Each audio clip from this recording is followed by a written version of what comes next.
Hey guys, this is Stephanie, and today I'm going to be making a quick voiceover video focusing on color.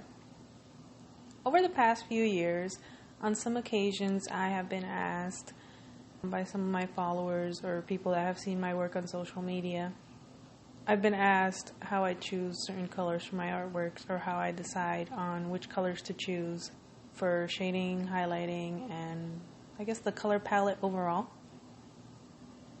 So I'm just going to be focusing on explaining a bit of the methods that I go through when it comes to deciding on these color schemes. And to be completely honest, most of the time I'm just having fun playing around with the colors until I achieve something that fits or that I think fits the atmosphere which I'm aiming for in each piece. Sometimes I'm going to have more vibrant tones, vibrant colors, and in others it's going to be a bit darker, more muted. And that all depends on the mood of the painting. But generally, I have made it a habit for myself to select certain colors before I begin any painting. And usually you will see that I have, especially on my portrait paintings, you're going to see that I have these little like swatches of colors, little color palette on the canvas itself before I start any painting. I work from that selection, but I don't really limit myself to it because throughout the entire process, I'm going to be choosing more colors and adding and mixing and playing around with it until I get the desired look.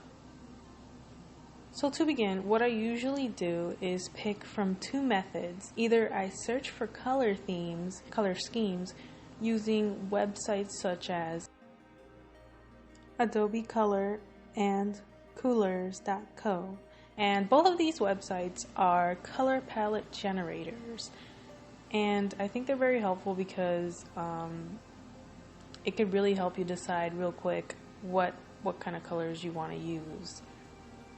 In particular with the Adobe one, it'll give you analogous colors and monochromatic, triad, complementary, split complementary, double split complementary, and compound.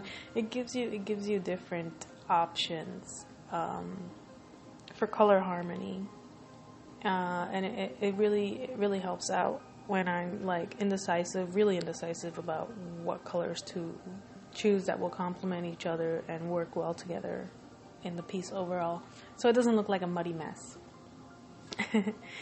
And then Coolors is really cool because it just randomly gives you a variety of colors, a nice color theme.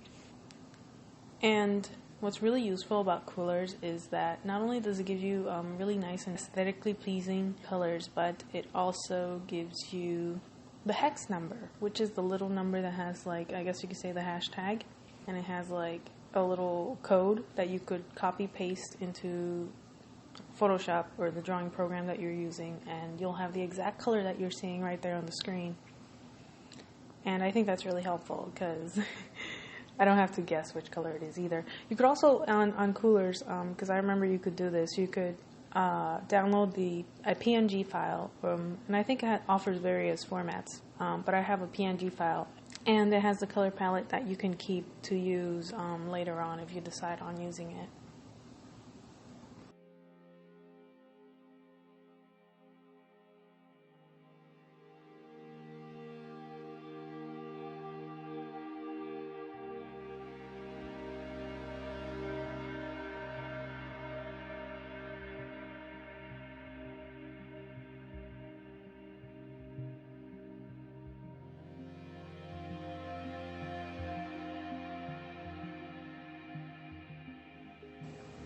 And the second method, which is the method that I usually do, is that I either decide already beforehand, I make my own color palette, or if I'm doing a portrait, I sometimes take some of the colors present in the reference photos that I'm using and use those colors in the beginning of the painting.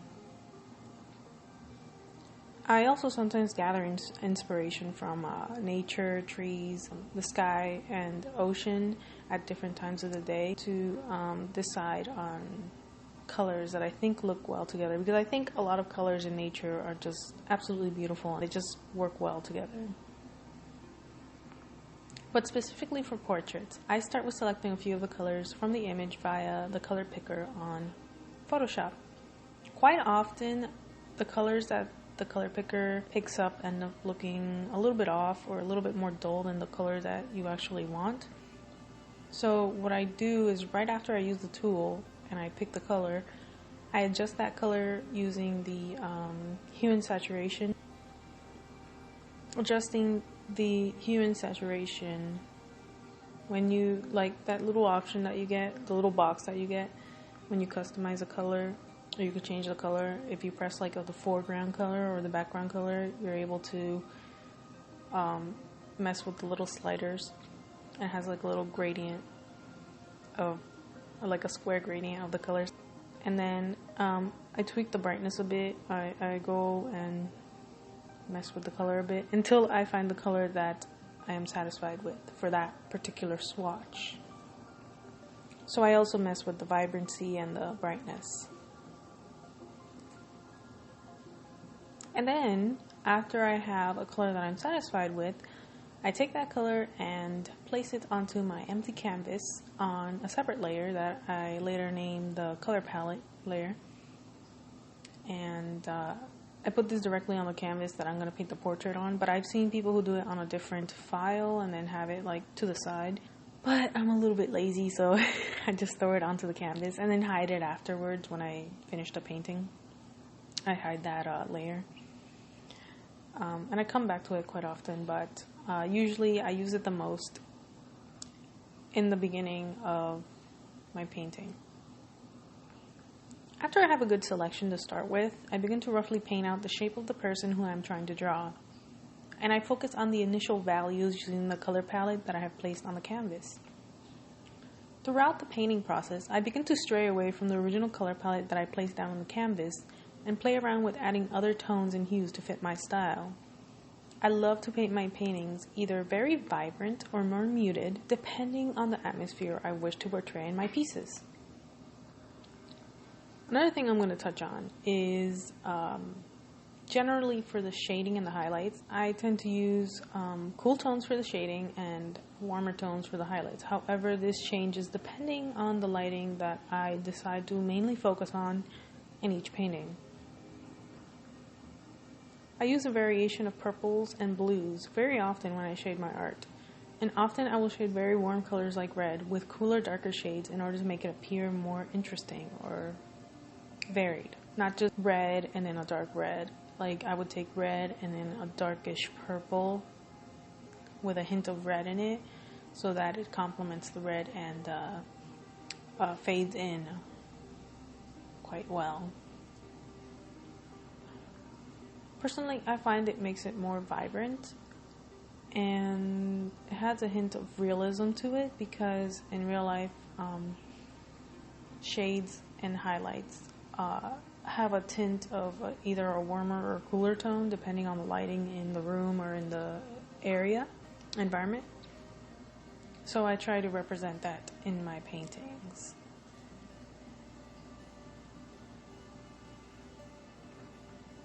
Generally, I try to avoid straight on full black, like at the very bottom of the color spectrum. I usually avoid that color and I try to add a little bit more color to it, to like a really, really dark, intense violet to use as the shading as opposed to the full black because I feel like it has a little bit more depth to it and it creates a little more interest visually, to me at least. So that's what I usually do. And the same thing goes for white. I don't go to 100% the white color on the top left. I usually add a little bit of a warmer or cooler tone depending on the lighting around the subject that I'm painting. So yeah, that's basically what I do for color schemes. I decide whether I want to use a color palette generator or if I want to color swatch them myself and select a few from reference photos. And then from there, I create my own color palette and start painting my works. I sometimes do this for my anime drawings, anime comic illustrations. However, I tend to do it more for portrait paintings or even semi-realistic paintings because I'm focusing right off the bat on the colors as opposed to starting with a sketch and line art, which I usually do for the illustrations. So yeah, these are my methods. I hope some of that made sense, and hopefully it can help some of you if you're struggling a bit with choosing colors. But overall, just experiment and have fun with it, and you should be fine. Also, if you know a bit of color theory, that helps a lot too. I remember I learned color theory in university, but art school. But a lot of times I forget some things that I learned, so quite often I actually review that stuff. But yeah. Anyway, thanks for listening, and I hope you guys have a fantastic day, and make sure to stay safe wherever you are. And I hope you're doing well, and thank you for taking the time to drop by and watch my video. Thank you for the support so far on my previous time-lapse. And for those of you who comment, I'm always very honored that you enjoy my work, and that's very sweet of you, and I appreciate you all. So yeah, thank you for all the support, and I'll see you guys in the next one.